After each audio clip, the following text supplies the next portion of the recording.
Fang from the Black Brit UK. Hi guys, how are you doing today? We're We're good. How good. are Thank you? you. I'm good, thank you. Hope it hasn't been too stressful, too busy a day, but everything's going well.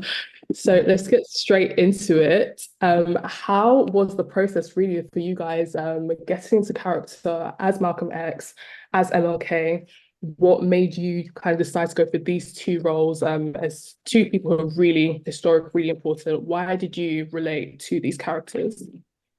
I think one of the coolest things about this experience is it almost, I say this very lightly, you know what I mean? It almost mirrors these men's callings because we didn't really seek it out. It came to us. I felt like we were called literally Mm, to come and step into these shoes. Mm, And it's overwhelming. It's in some ways confusing, at least for me, mhm, as to what about me did these people see to portray this incredible man, this man who is a man amongst men, and just I've always looked at from down here up.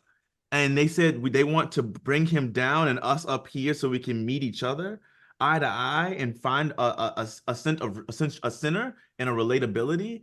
That was just so incredible. And it wasn't an easy thing to overcome my own fears and anxieties to say yes, but I felt like it was an act of obedience to God and to these men, and I wanted to fulfill as much of the greatness that they did, even if it was just in an 8 hour series. yeah. Right. I mean, likewise, I think, of course, I was terrified. I was very unnerved about the possibility of embarking on that journey. The This is a man who I revere. This is a man who is a hero of mine. This is a man whose uh, uh, language and passions and communication that I've studied and observed for a very long time. So I didn't feel that I had the capacity.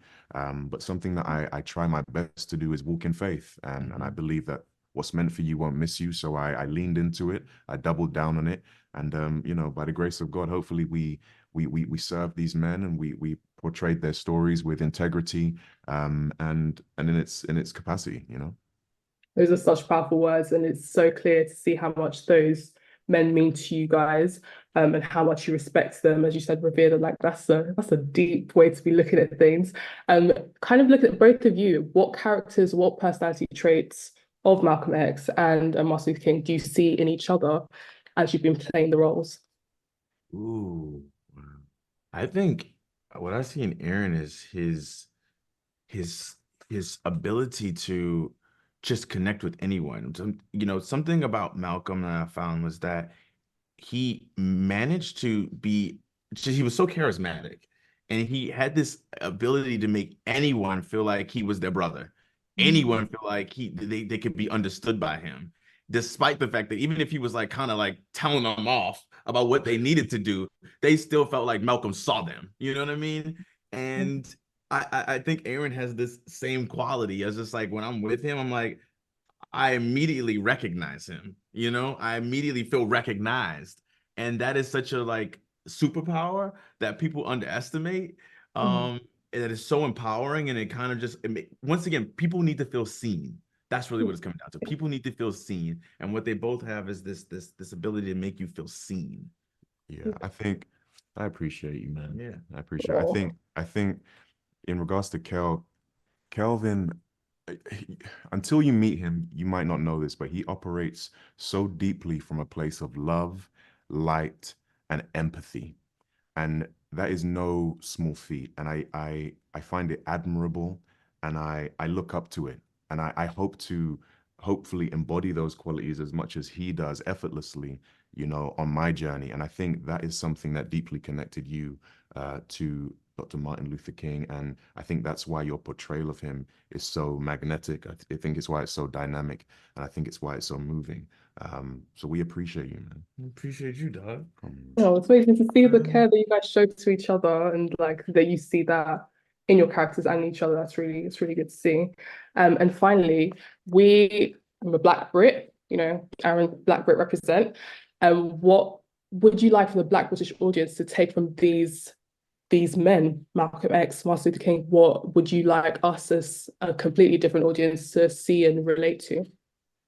Yeah, I think, something that, I've mentioned this before in previous interviews, how I grew up was with the perspective and the understanding of a diaspora, of one, of a unit.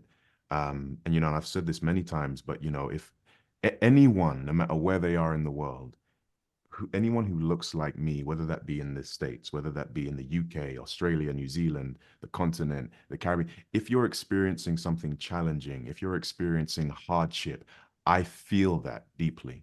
I connect to that. If you're experiencing success, I celebrate that. I champion that. I feel like I've won also.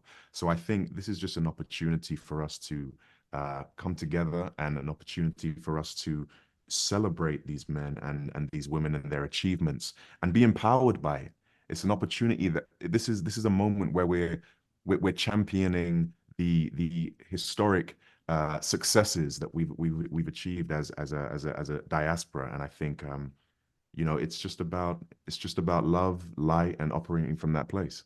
Amazing. Thank you so much. You guys have had such powerful and captivating performances, and I can't wait for anyone else to see this. Your work has been amazing. Thank you. Thank you. Thank you. Appreciate you. Right.